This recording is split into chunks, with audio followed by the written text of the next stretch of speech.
gonna do that by identifying the categories of people. Number one, we have Christian from apostolic background. Some of my audience could be Christians from apostolic background. Do you know what does this mean? What does it mean? Like when I say Christian from apostolic background, it means a church that was founded by Jesus' disciples or apostles. Tell me one. Coptic. Catholic is one. Coptic is one. Me ten. Russian, Syriac, all these lovely people are apostolic church. I can talk about my Coptic church to Christian apostolic church. I can talk about my Coptic church to Christians not apostolic church, which means they are new denominations. They have not been founded by the apostles. Tell me one example. Protestants. What else? Lutheran. Me? Lutheran, yeah. Sure. Martin Luther King. Lutheran, yeah, sure. What else?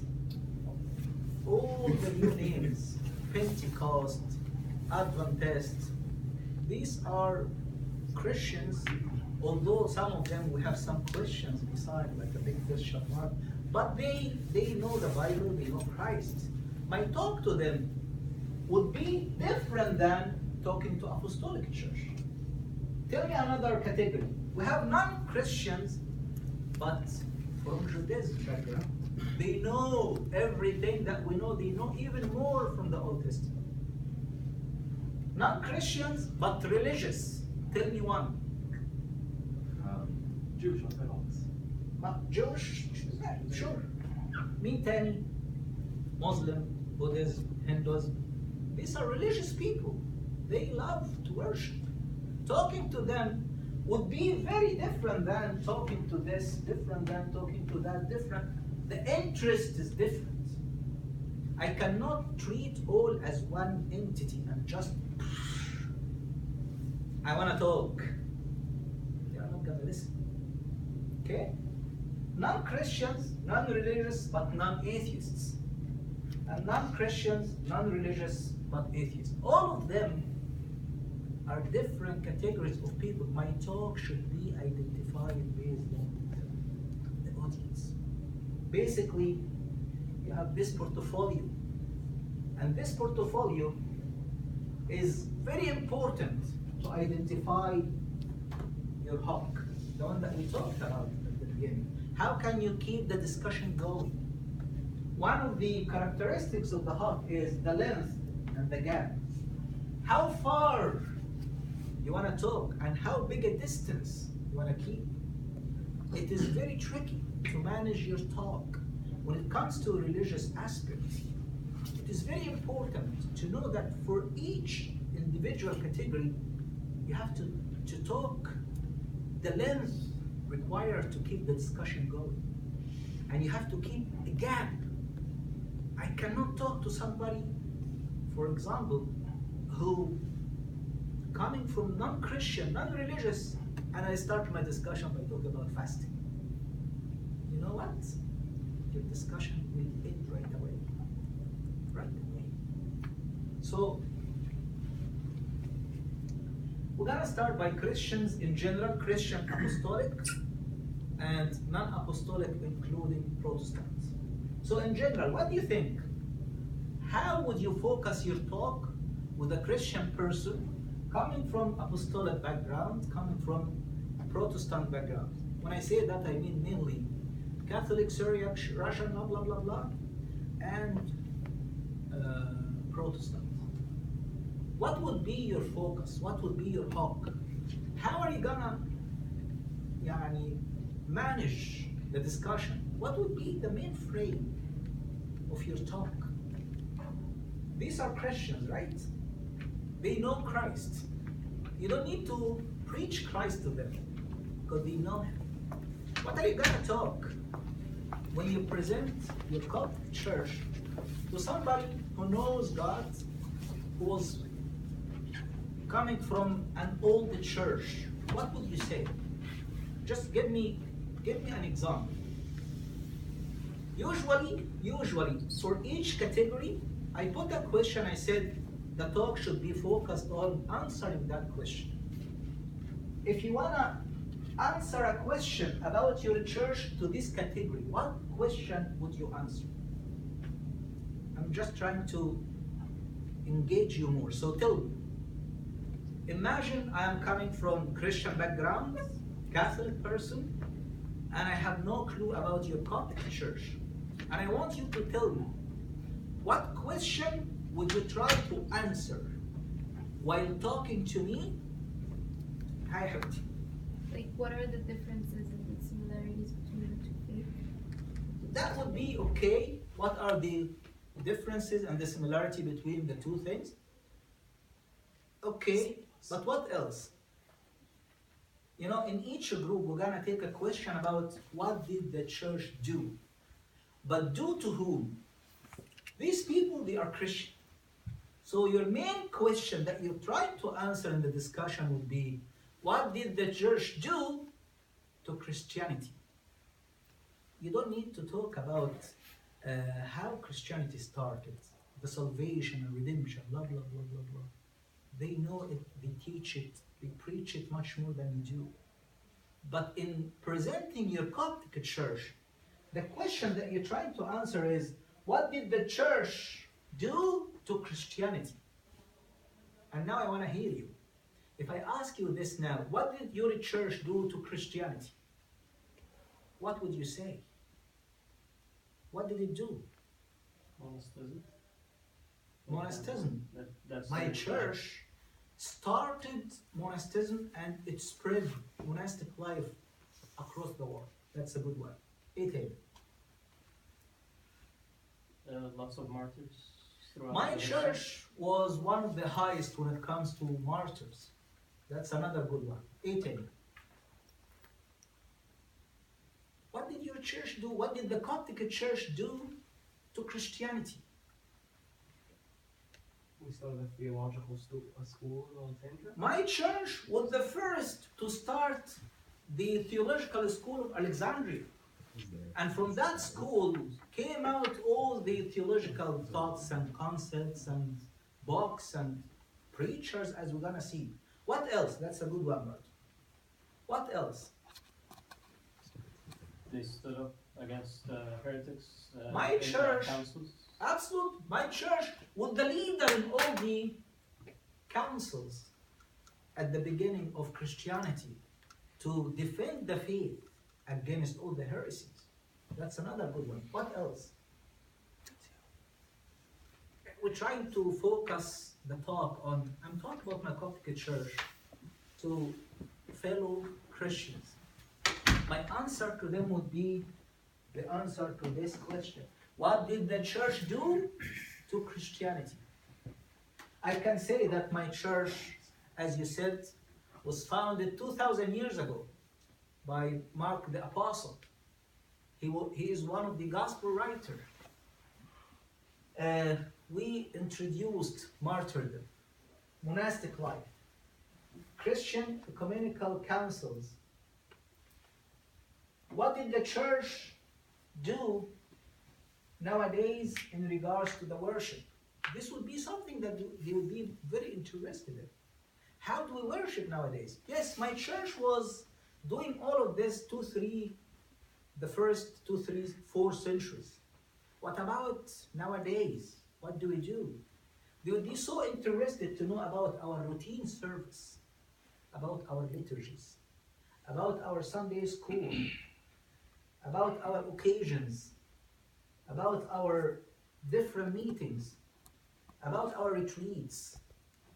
These talks would be so interesting to somebody who is Christian from non-Coptic background. When you talk about what did the church do to Christianity in the history, and what does it do nowadays to its fellow. So your talk should be about that. And the picture you must emphasize on should be a similar picture. What do you think of this picture? Tell me, for those who study psychology and so forth, what would this picture imply? about the church. Number one, that my church is a huge. Number two, that my church is Populated? fully populated. Obviously, this is not every day, but this is how you can present your church to a Christian fellow. My church is fully populated. It's huge. We have diversity of male and female and children. And you know what? One day I was giving a talk about the Coptic church. And I kept talking as usual. Then I noticed that the audience, they have no single youth. Then I started to talk about the Coptic church being focused on the youth. And I tell them what Pope Shenouda said about the youth is the church and the future and blah, blah, blah, blah. When I started to say that, they got so engaged. And they kept asking, how do you guys keep the youth in the church? Sometimes you need to transfer this message. Hopefully, it is a reflection of the truth, of reality. But if it is not, try to reflect this message, not the other ones, okay? Type. What about the Protestant in particular? Here I want to hear you. We talked about Christians in general. What about the Protestant? In talking to the Protestant about the Coptic church, introducing the Coptic church to Protestant, what would you focus on? What would you try to imply? What question would you try to answer? It's already on the display, but I need somebody to pretend that he came up with the idea. Ava, what question would you try to answer in particular with the Protestants? What do you think? Yes? Well, the way that Martin Luther started Protestant is because he didn't like some views in the Catholics, so Absolutely. he wanted to go away from them. Absolutely. So But the question he would went be... more away than just going to the origins. Absolutely, but what would be the question that you try to answer? How different you are from Eva? From Catholic. In this case, like, a little hint will help, which is you have to know a few things, such as background and biography of Martin Luther himself. How did he start? It is very important to know Martin Luther's 95 Theses. Do you know anything about that? Okay. And Martin Luther's view of salvation and the Bible. This will help you a lot. Without any blindly kida, without you reading anything. One day I was presenting the Coptic church to a Protestant church.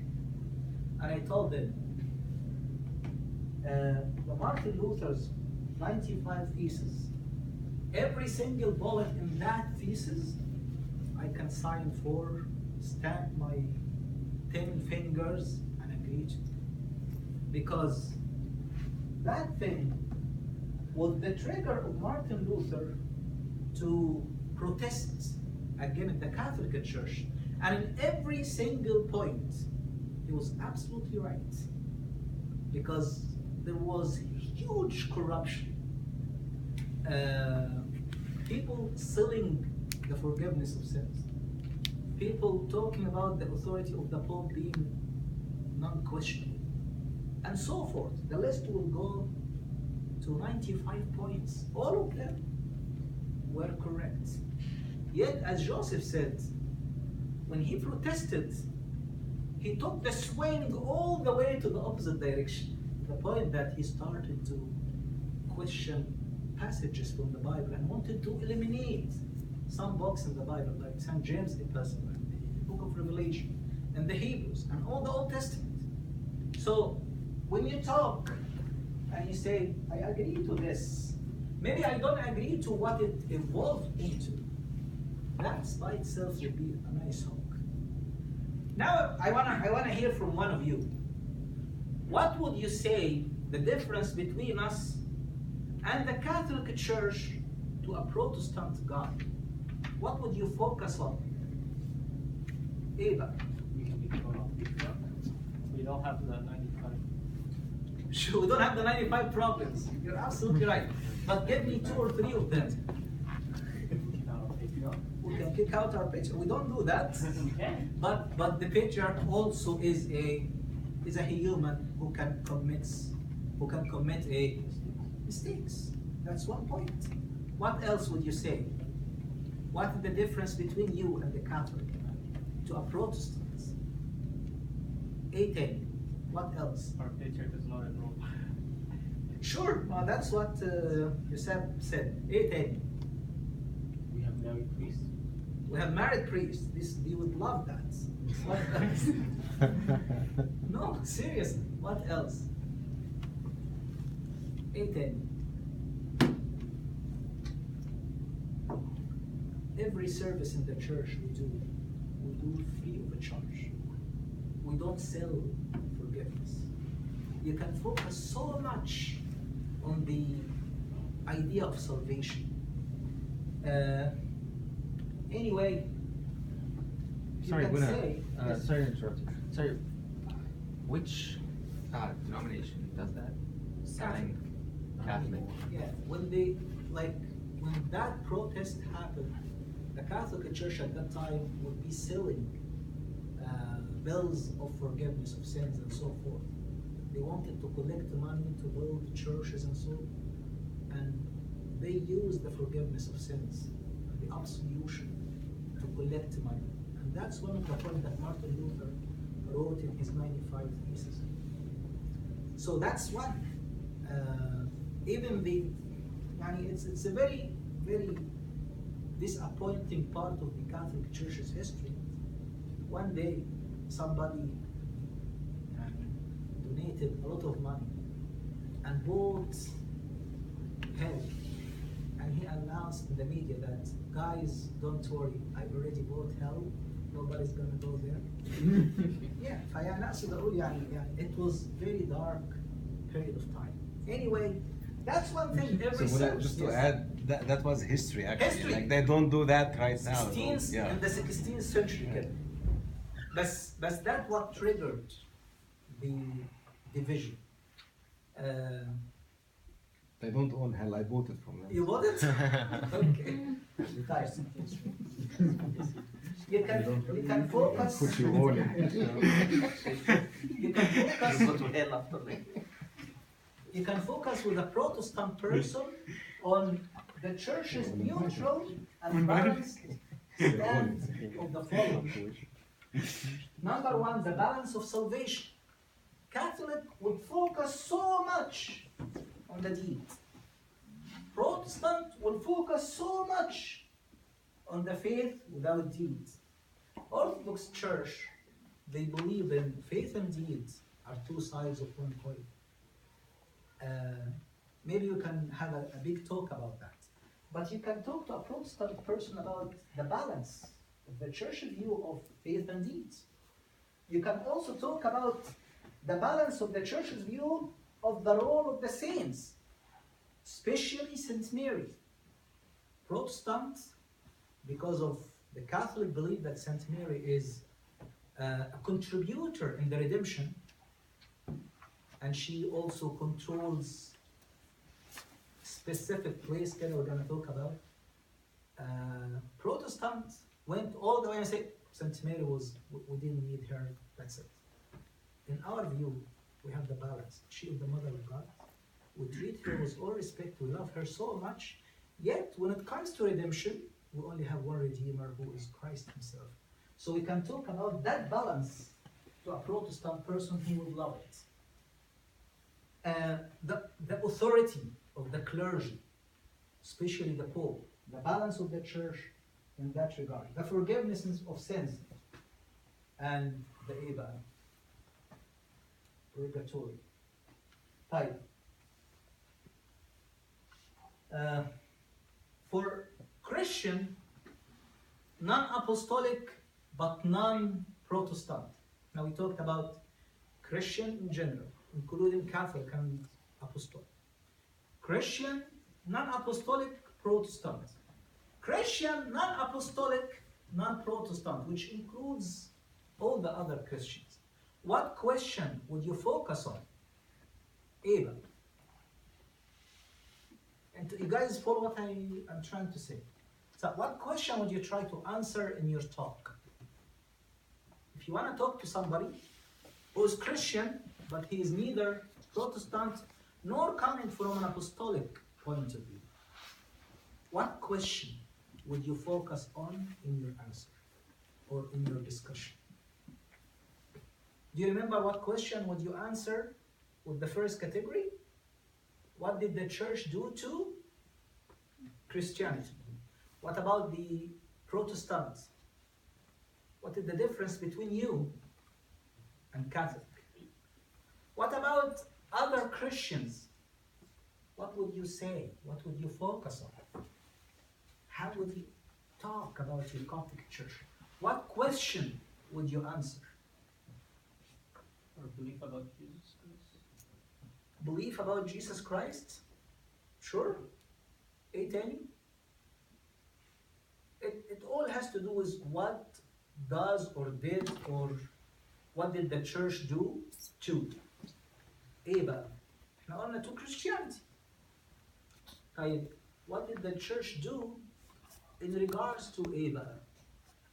Preaching Christianity to non-Christians. Can anybody tell me, I had a bit of a chat with Magid once about the contribution of the Coptic Church to preaching Christianity across the world. We tend to agree and disagree on one point, but I want to hear you guys. Like, have you ever heard of a story about the role of the Coptic Church in preaching Christianity outside the Egyptian boundaries? Did you? Tell me one. Any story that comes to your mind. Well, there's a bishop in Bolivia. There's no We talk about Egyptians there. nowadays. That's good. We have a bishop in Bolivia nowadays. That's I good. did, like there's no Egyptians there. He just Sure. preached. That's from the current history. Sure, that's a good one. But I'm talking about the history. What did the church do in regards to preaching Christianity outside its comfort zone, outside its boundary? Eva, any stories from anywhere? I had قدامنا like 10 minutes ونخلص بس. Any story كده? Any clues from anywhere? Our martyrs preached. Our martyrs? Yeah, St. George, he met 70. Preached around the world. Sure. Well, while the martyrs were being martyred, they preached to non-Christians who are surrounding them. That's one good one. 18. I want to focus on the church's role in preaching Christianity outside the Egyptian boundary. St. Mark in North Africa. Bravo عليك. Saint Mark in North Africa. Saint Mark was the founder of the church. أكيد حد قراها Yeah. He preached Christianity in North Africa. Was he Coptic? Saint Mark? He belonged to the Coptic Church. Well, technically, he's the Yeah. founder of many churches. كده؟ He's the founder of other churches. too. Sure, بس خلينا نستart by this one لأن احنا we usually refer to Saint Mark. He started the Coptic Church and he left it and went to Libya and so forth. So this is one.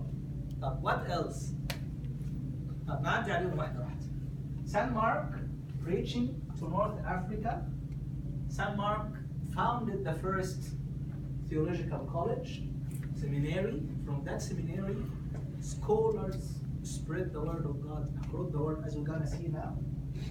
And all the church's father and their production when it comes to literature or explanation or biblical meditation, it went all over the place.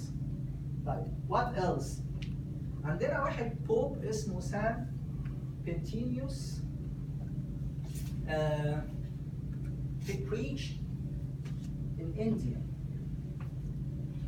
189. We know that India was founded by Thomas the Apostle. Then this saint went to India and he revived the Christianity there. And then واحد اسمه Saint Kiliman, this guy actually was not a pope, he was the head of this school, the dean of that school, and he took a permission from the Pope to go and preach in India. And he left the dean to Saint Kiliman, but Saint Kiliman after that went and preached in Palestine. And then واحد اسمه Pope Dionysius, he had been exiled in Libya, and he also preached to non-Christians while being in the exile. And then a scholar Origen, you guys heard of him so many times.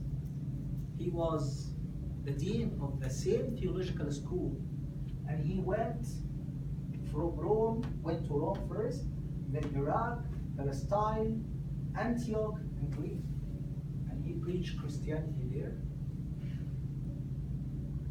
And then واحد اسمه Saint Athanasius, our Pope, the guy known for the creed. He was in exile 5 times. One of them, he was in France, and while being in France, that's how monastic life started in Europe. While being in France, he started to write the biography of Saint Anthony, and those who came to visit him, he started to talk to them about Christianity and monastic life, and from there started the monastic life in Europe. I think the city, I put the city name here. Yeah, عشان اسمها Treviso. مظبوطة كده؟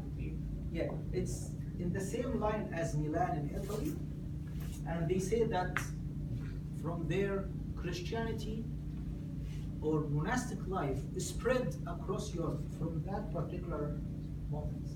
He went to Rome. One day, another exile, he was in the desert, and another in Upper Egypt, and another one was in his father's tomb.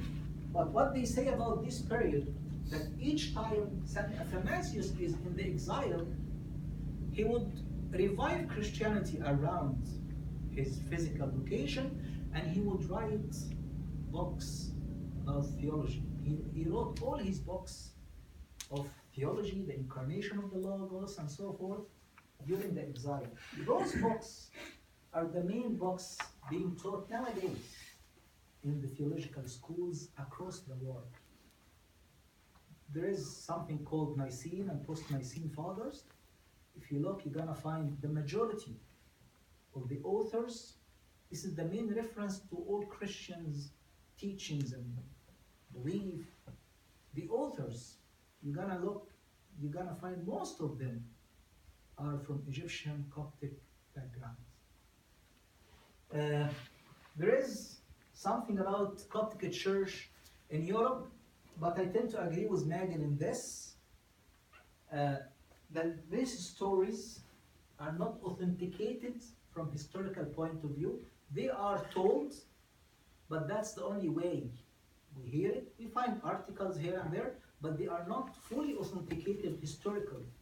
They talk about the Coptic Church and its contribution in France. They talk about 7 monks going to Ireland, preaching Christianity there. Some reference, but not historically authenticated. In Switzerland, there is something called Saint Maurice and his group. Saint Maurice was the leader of a group of soldiers, 6,600 soldiers. During the Roman Empire, they were told and commanded to go and serve in Europe. They went there. All of them are from Upper Egypt. And Saint Maurice and all his people, they actually served in Europe, and they are considered patron saints for Switzerland. It is known that they preached Christianity there, strengthened Christianity there, and they got martyred at the end, all of them. When I was in the monastery maybe 20 years ago, one of the monks told me about how they martyred San Luis and his group. They would put them in line and they would count 10 and reach, يعني, with whatever way they have. They will behead the 10th person. And they will count again and they recount again and recount again and recount again up until they finish the 6,600. It's the most disturbing martyr, because every time you stand in line, you predict to be next, and it might come maybe 7, 8, 9, 10 times before you are beheaded. That's by itself is a torture and a challenge of faith. Anyway, one of the group, actually, this is San Luis, because he was from Upper Egypt. I was reading something today and I learned that he's even known to be the patron saint for all the dark color people, because San Luis was also dark color. It's something that I learned today. This is San Verena. San Verena, we don't distinguish between dark or lighter, but this is what they say on the internet. San Verena was also amongst his group. Again, something that I learned today, San Verena is very known in Switzerland. They say that Saint Verena taught people in Switzerland how to hairdress and how to. That's why in her icon شايفينها بتفلي كده فهي يعني. Anyway, the other way how Christianity was preached to outsiders is people would come from outside to learn from the Copts. These are all the names. Rofonios from Italy, Historia Monachorum, a group of monks came to learn from the monastic life from Greek. Irenaeus, Caspianius, Arsanius from Rome, Maximus and Donadius, Claudius, all of these big names in Christian belief, they came and learned from Egypt. The last category of people would be non-Christian but religious. This is the second last. What question would you answer when you talk to non-Christian but religious? Who is Jesus? Good one. What else?